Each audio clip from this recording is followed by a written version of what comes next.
നിങ്ങളുടെ favourite shows ഇനി ഒരിക്കലും മിസ്സാവില്ല. ഇപ്പോൾ C5 കാണും നിങ്ങളുടെ ഫേവറേറ്റ് ഷോസ് തികച്ചും സൗജന്യമായി. ഇപ്പൊ ഈ കാണിച്ചതെല്ലാം വലിയ മണ്ടത്തരങ്ങളായി പോയില്ലെന്നും ഞാൻ എന്നോട് തന്നെ ചോദിക്കുന്നുണ്ട്. പക്ഷെ അപ്പോഴേക്ക് കാര്യങ്ങളെല്ലാം കൈവിട്ടുപോയി. ഒരിക്കലും തിരിച്ചു പിടിക്കാനാവാത്ത വിധം ഇന്നതിനൊരു തീരുമാനമോ?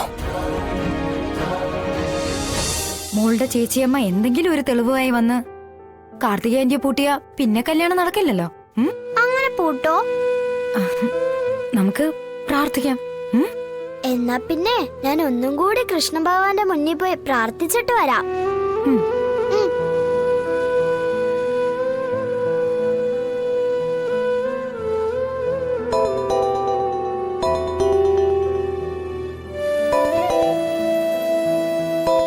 സത്യമാണല്ലോ.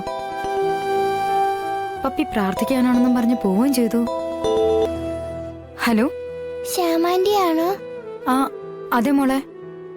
ആ മോളെ, പപ്പി പൂജാമുറിയിലേക്ക് പോയല്ലോ. അല്ല, ഞാൻ കൊണ്ടുപോയി കൊടുക്കണോ? ശ്യാമാന്റി എന്റെ അമ്മ. മോളെ, മോളെ നീ എന്തിനാ കരയുന്നേ? അല്ല, അമ്മ എവിടെ പോയെന്നാ പറഞ്ഞേ? അമ്മയ്ക്ക് ആക്സിഡന്റ് ആയി. അമ്മ ഇപ്പൊ ഹോസ്പിറ്റലിലാ ശ്യാമാന്റി. എന്താ മോളെ, അമ്മയ്ക്ക് എന്ത് പറ്റിയെന്നാ പറഞ്ഞേ? ആക്സിഡന്റ് ആയെന്നാ ഹോസ്പിറ്റലിൽ നിന്ന് പറഞ്ഞത്. എനിക്കെന്റെ അമ്മയെ കാണണം ആന്റി, എനിക്കെന്റെ അമ്മയെ കാണണം. മോള് കരയാതെ. മോള് ശാരദാമ്മയ്ക്ക് ഫോൺ കൊടുത്തേ. ഇവിടെ ഇപ്പൊ ആരും ഇല്ല. ശാരദാമ്മ വെളുപ്പിന് ഏതൊരു അമ്പലത്തിൽ പോയതാ.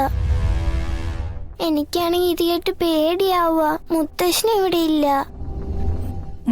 മോള് പേടിക്കാതെ. മോളുടെ അമ്മയ്ക്ക് ഒന്നും സംഭവിക്കില്ല. ഒരു കാര്യം ചെയ്യാം, ശ്യാമാന്റി പപ്പിമോളെയും കൂട്ടി ഇപ്പൊ തന്നെ അങ്ങ് വരാം. എന്നിട്ട് നമുക്ക് ഹോസ്പിറ്റലിലേക്ക് പോവാം. മോള് സങ്കടപ്പെടണ്ട. അമ്മയ്ക്കൊന്നും സംഭവിക്കില്ല കേട്ടോ. ശ്യാമാന്റി ഇപ്പൊ തന്നെ വരാവേ. ഈശ്വര, അമ്മയ്ക്ക് എന്തു പറ്റിയതാണാവോ? എന്റെ ഈശ്വരന്മാരെ, എന്റെ കുഞ്ഞേച്ചിക്ക് ഒരാപത്ത് വരുത്തല്ലേ. ശാരദാമ്മ ഒന്നുകൂടി വിളിക്കാം.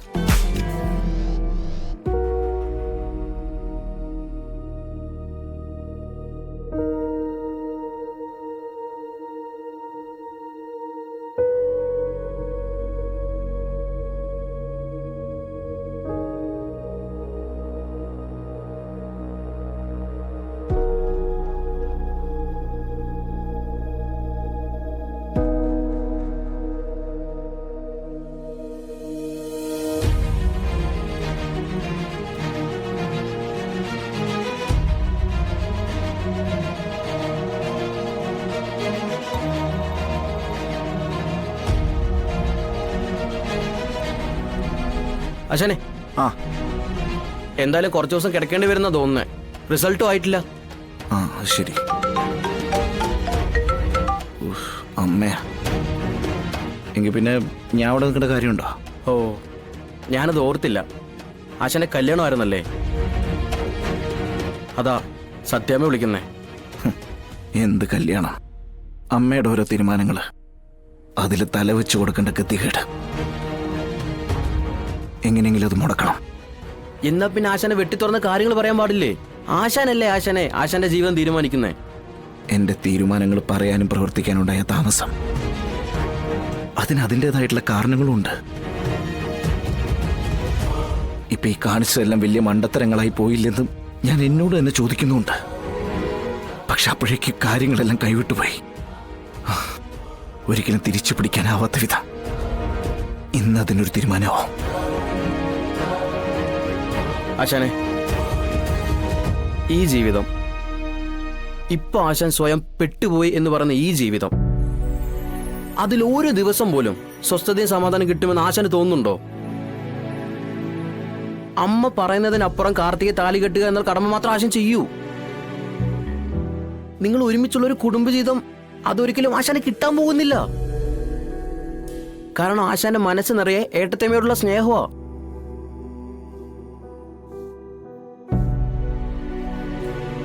ആശാന്റെ മരണം വരെ ഈ ശരീരത്തിന്റെ ഓരോ പരമാണുവിലും നിറഞ്ഞു നിൽക്കുന്നത് ഏട്ടത്തേമ്മ മാത്രമോ? അവിടെ കാർത്തിക്കുന്നല്ല, ഒരു പെണ്ണിനും കടന്നു വരാനുള്ള ഇടമില്ല. നിങ്ങൾ രണ്ടാളെ സ്നേഹിക്കുന്നത് ഈ കവികളൊക്കെ പറയുന്ന പോലെ രണ്ടുപേരുടെ ഹൃദയത്തിലും രണ്ടുപേരുടെ ചിത്രങ്ങളുണ്ട്. ആ ചിത്രത്തോട് നിങ്ങളുടെ പരിഭവവും പിണക്കവും ഒക്കെ പങ്കുവെക്കുന്നുമുണ്ട്. ഈ സ്നേഹത്തിന്റെ അക്ഷയപാത്രത കേട്ടിട്ടില്ലേ? അതാണ് ആശാൻ ഏട്ടത്തി.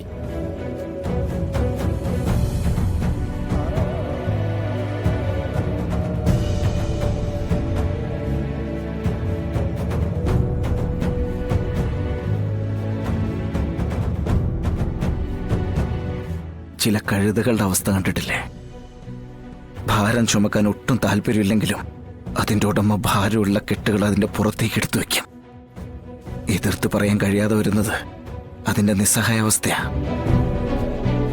എന്നാണ് ആശാനൊന്ന് മനസ്സൊന്ന് ചിരിച്ചൊന്ന് ഞാൻ കാണുന്നേ. അങ്ങനെ ഒന്ന് ചിരിക്കണമെന്ന് ഞാൻ ആഗ്രഹിക്കാൻ തുടങ്ങിയിട്ട് വർഷം 6 ചിരിക്കാൻ ശ്രമിച്ച പിന്നെ അത് ഗോഷ്ഠിയായിട്ട് പോകും. അതുകൊണ്ട് ഞാനതങ്ങ് ജീവിതത്തിൽ നിന്ന് തന്നെ ഒഴിവാക്കുക. ഇപ്പോ പ്രതികരണശേഷിയില്ലാത്തൊരു അമ്മ മകൻ ഇമേജ് മുഖത്തണിഞ്ഞ് മെല്ലെ ഇങ്ങനെ നടക്കാൻ ശ്രമിക്കുക. അതങ്ങനെയാ. ജീവിതത്തെ തോൽപ്പിക്കാന്ന് പറയാൻ പറ്റില്ല. തോറ്റു തുന്നം പാടിയവന് ആ വാക്ക് ഉച്ചരിക്കാൻ പോലും അർഹതയില്ല. ഇതുവരെ നിന്റെ ആശന്റെ പകുതി മരിച്ച മനസ്സ് നീ കണ്ടു. ഇന്ന് അമ്മ നിശ്ചയിച്ച സമയം 12:10 ശേഷം ആ ബാക്കിയുള്ള മനസ്സോടി മരിക്കും. പിന്നെ ബാക്കിയാവുന്ന ഈ ശരീരം വെച്ച് പിന്നെ എന്തിനാടാ ഈ ജീവിതം? ഒടുക്കം സ്വയം അങ്ങ് ഒടുങ്ങും. എല്ലാത്തിൽ നിന്നുള്ള ഒളിച്ചോട്ടം. ആശാനെ, അതൊക്കെ പോട്ടെ. പിന്നെ ആശാനെ ബുദ്ധിമുട്ടിക്കണ്ടല്ലോ എന്നുള്ള ചിന്തയൊന്നും വേണ്ട കേട്ടാ. ഇവിടെ എന്ത് ആവശ്യമുണ്ടെങ്കിലും നീ എന്നെ വിളിച്ചോ. അവിടെ നടക്കാൻ പോകുന്ന ഒരിക്കലും ആഗ്രഹിക്കാത്തൊരു കാര്യത്തിന് വേണ്ടിയുള്ളൊരു സമയം കൂലി പരിപാടിയാ. ഞാനതിനെ കാണുന്നത് അങ്ങനെ തന്നെയാ.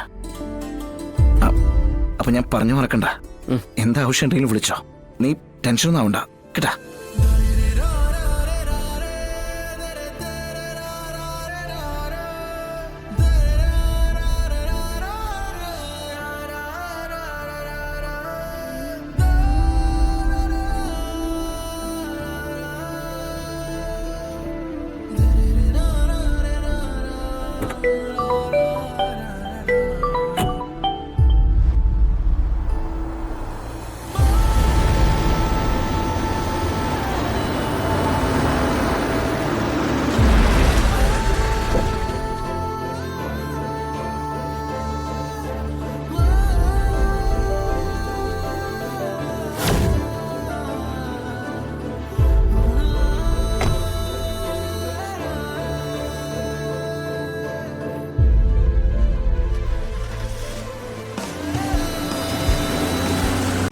ഡൗൺലോഡ് ചെയ്യൂ C5 ആപ്പ്. കാണൂ എല്ലാ എപ്പിസോഡുകളും സൗജന്യമായി.